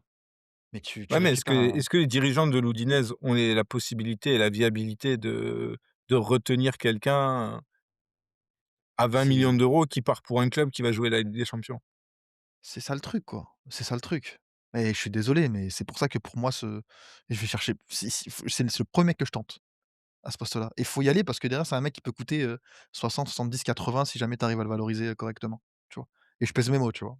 Ça veut pas dire que lui, c'est En en un crack en générationnel, première mais en ligue 2025, en première ligue, un profil comme ça fait fureur, c'est sûr. c'est c'est le mec que je vais chercher dans le double pivot. Mais malheureusement, encore une fois et comme je le dis, c'est pas la priorité et aujourd'hui, tu as trop de joueurs, en fait. Et en fait, c'est ça le Et paradoxe à l'OM, c'est que tu as trop de joueurs et trop peu de joueurs performants Ah dans une beh, équipe. je vais Et me ça servir de fait ce que ça tu viens, fait Marwan, écho pour dire un truc.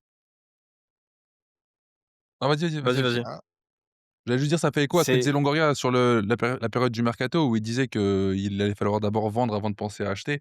Et dans ce secteur du milieu de terrain, forcément, tant que tu as pas de départ ou tu as personne qui va direction Marignane, ça va être compliqué d'imaginer une venue, je pense. déjà, ça, c'est certain, genre Longoria, parce que s'il y avait bien un truc à retenir vu le nombre de fois où il l'a dit dans la conférence de presse, c'est: «Je leur ai demandé de dégraisser».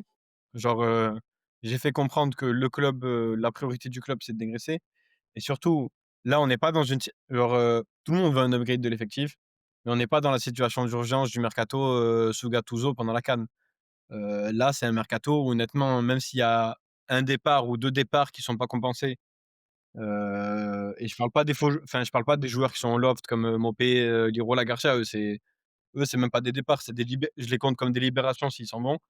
Heu tu c'est tu donnes j'ai pas tu donnes envie en fait, faut pas ouais. là, faut vraiment recruter pour, de la certitude. Commencez pas à recruter un mec qui sera dans le loft dans 18 mois ou dans 24 mois ou même dans 6 mois. Là, vous forcez pas. Recrutez si un mec coche toutes les cases, recrutez pas pour un besoin sur 6 mois ou 4 mois. On en a marre d'enchaîner ce genre de recrutement moisi. Tu tu dois donner 1 million d'euros par mois si tu agrèges Kondogbia, Mopé, Lirola, Garcia, Non, tu es à 1,5 million même, je pense. tu quand même ce que tu peux aller chercher? C'est le salaire du Et grand Aubameyang quand il signe pour la première fois à l'OM. et petite question, tant qu'on est dans les milieux de terrain, on a vu, parce qu'il y a pas de match, mais il y a quand même un peu d'actu, la demi-polémique, j'ai même pas envie d'utiliser polémique, mais la fuite des infos sur la prolongation de Bakola. Heu, quel est votre point de vue, par rapport à ça, pour ceux qui ont pas suivi? L'idée, c'est de dire, que ça discute, que c'est pas fait, que le joueur attend, enfin que tout le monde attend un peu des tout le monde attend un pas de l'autre dans cette discussion-là. Qui dit vrai, qui dit faux, qui fait fuiter?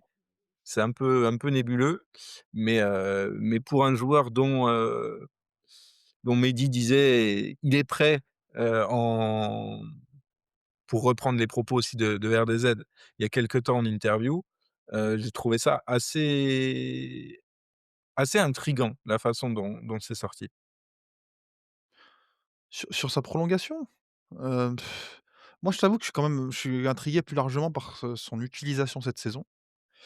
Et ça pour le coup, c'est un truc que je peux reprocher à De Zerbi de façon générale, c'est que, Bakola, son temps de jeu, je le trouve trop faible.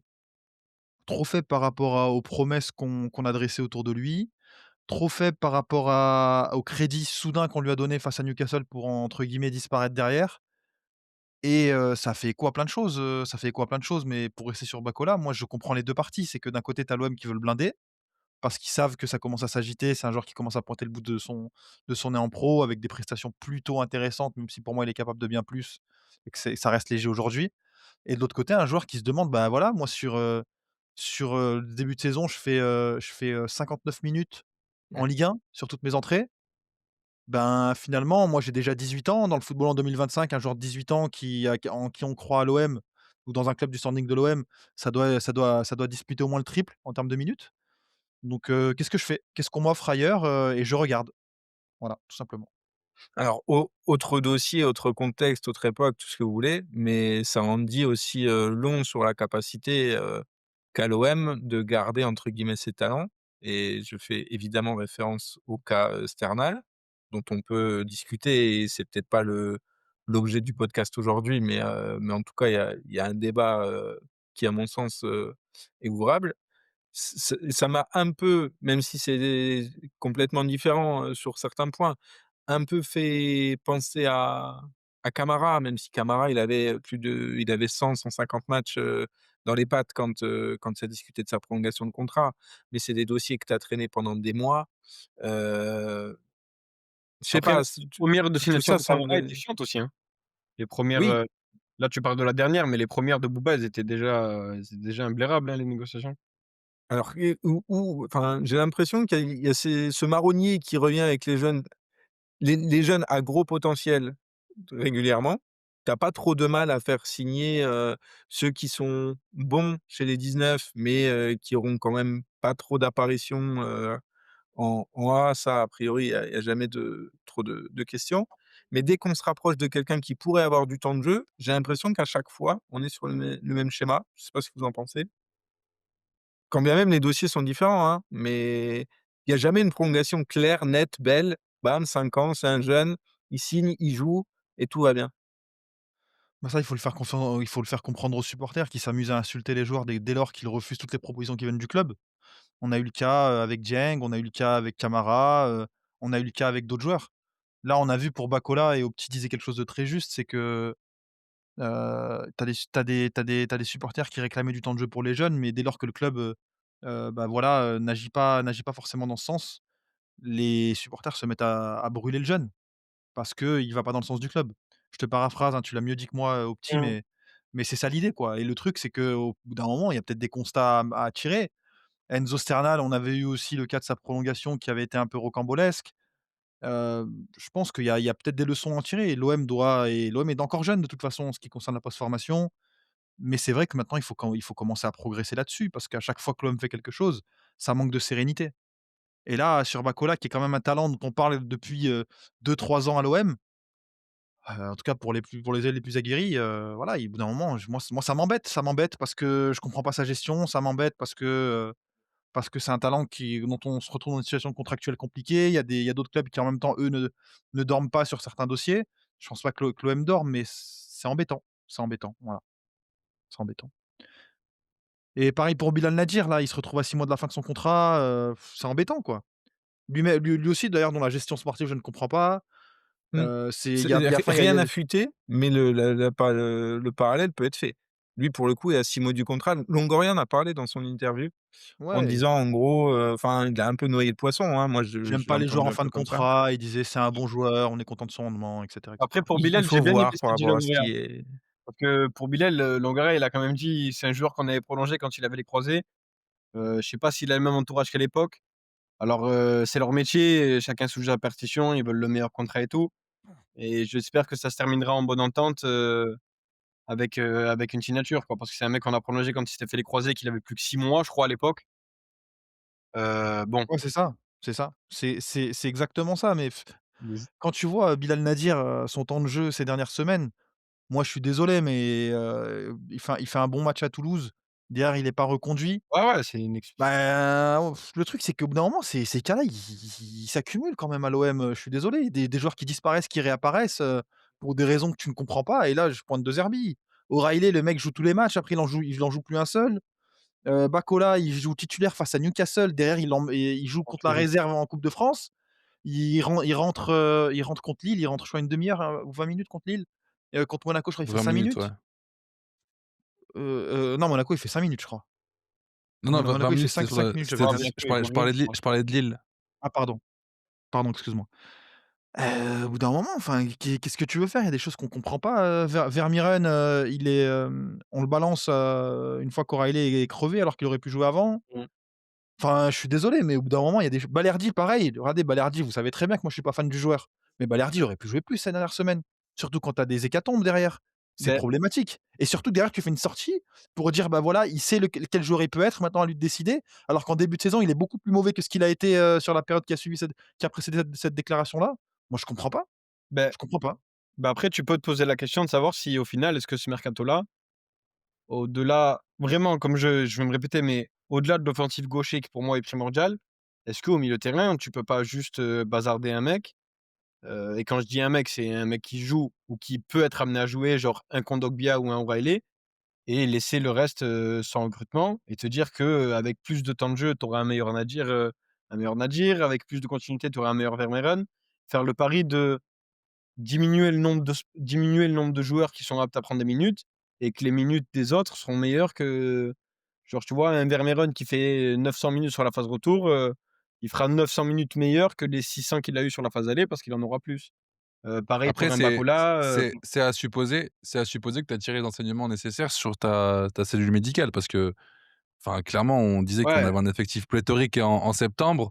On a fait des matchs en fin octobre et début novembre où, pour le coup, on avait du mal à aligner 11 personnes sur, 11 joueurs pour commencer un ah, match donc je suis d'accord avec toi. Après je vais reprendre mon blaze et j'ai un côté optimiste. Je me dis que pour la saison, je pense qu'on a mangé notre pain noir et qu'on va réussir à qu'on va avoir une phase retour un peu plus légère sur ce plan-là parce que là, je pense qu'on a mangé ce qu'on avait à manger pour l'exercice. Je l'espère en tout cas. Complètement, complètement et moi pour le coup, je bazarderai Kondogbia, je comprends pas ce qu'il fait encore dans l'effectif, en toute honnêteté et mais de toute façon, on aura l'occasion d'en reparler les amis. bah, il Je pense il qu'on a il été est en vrai difficilement assez vendable. complet Ouais. là-dessus, ouais. Ouais, mais Ouais, tu le libères, qu'il aille dans le golf. Moi, c'était cet été qu'il fallait le libérer, tu vois? Genre, je suis désolé, mais quand le gars, il fait aussi peu de minutes, que sportivement, il est pas indispensable du tout, qu'il a le salaire qu'il a, bah, au bout d'un moment, il faut être rationnel. Il faut être rationnel. Après, le truc, c'est que j'ai l'impression que c'est très difficile parfois de faire entendre certaines choses à De Zerbi. Je pense tu le prends aussi pour ça, parce qu'il a des idées qui sont claires et il faut aussi, peser sa part de responsabilité là-dedans. Après je vais m'abstenir de taper plus sur lui parce qu'on va croire que je suis un anti De Zerbi et je comprends ça puisse le paraître quand on m'écoute, mais je suis un De Zerbo critique. Je pense que c'est Sceptique. l'entraîneur, de la situation. Sceptique, ouais, ouais, ouais. Sceptique pour reprendre le balardo-scepticisme. Mais pour le coup, non, je suis bien moins sceptique de Zerbi que je le suis de Balerdi. et il faut aussi tirer certaines conclusions de certaines gestions et je trouve qu'il est pas irréprochable sur certaines choses. Donc j'espère et je pense que c'est aussi le point saillant du mercato. J'espère que la meilleure recrue du mercato, ce sera aussi un De Zerbi dans une meilleure forme. De Zerbi dans une meilleure forme dans ses choix, dans sa lecture et là, pour le coup, je pense qu'on aura un OM, de meilleure facture. Est-ce que vous avez quelque chose à Ça, on ajouter les amis, sur le non, non, mercato, sur, non, ça, on en parlera peut-être la non? semaine prochaine. On a prévu une projection justement sur la deuxième partie de saison, notamment sur le mois de janvier colossal qui nous attend. Donc, soyez branchés la semaine prochaine, on discutera plus largement et plus longuement de ce sujet-là. Eh bah, super les amis, belle émission, merci à vous et puis merci à vous d'être aussi fidèles, même dans une période de fête les copains et puis nous on vous dit à la semaine prochaine comme d'habitude. Portez-vous bien, Et excellente soirée les amis. Ciao, bonne fin de ciao. soirée. Ciao.